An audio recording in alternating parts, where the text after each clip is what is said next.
After his performance in South Carolina, does Joe Biden have the delegates to take Super Tuesday?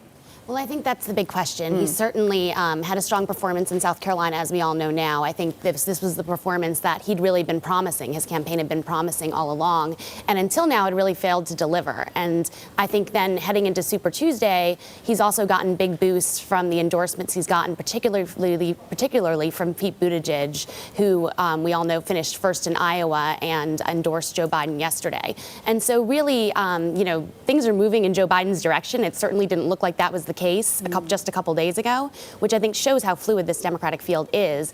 But I do think, that being said, the proof's going to be in the pudding. 24 hours from now, we're going to know a lot more. We're going to know whether or not he's really able to capitalize on the things that have broken his way ahead of Super Tuesday, or whether, other candidates like Michael Bloomberg, for instance, might end up being a spoiler in the race.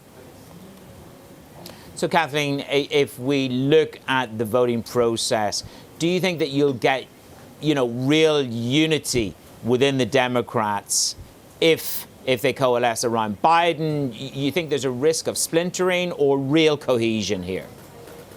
Well, I think there's a possibility, an opportunity for Democrats to have some real cohesion behind a more centrist candidate than someone like Bernie Sanders. Now, that being said, there is this sort of persistent schism within the Democratic Party that dates back at least to 2016, when we saw the division between Hillary Clinton and Bernie Sanders.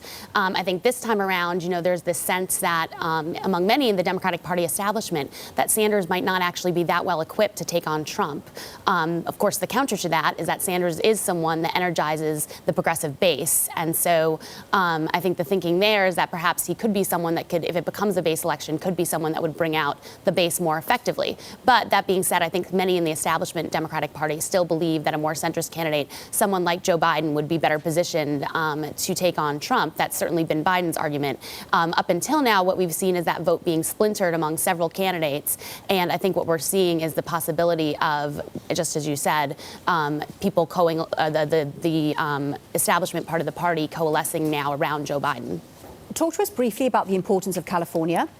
Well, California is taking on some added significance this year. It's always an important state because it has the biggest number of delegates. I think in this year it's particularly important because it's part of the Super Tuesday crop of states. They moved up their primary.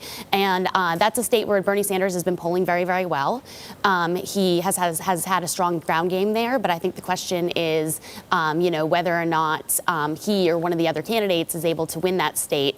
It's obviously a huge prize. It's the biggest prize on the table today, and whoever wins it, I think, is going to be coming out of Super Tuesday ahead of game.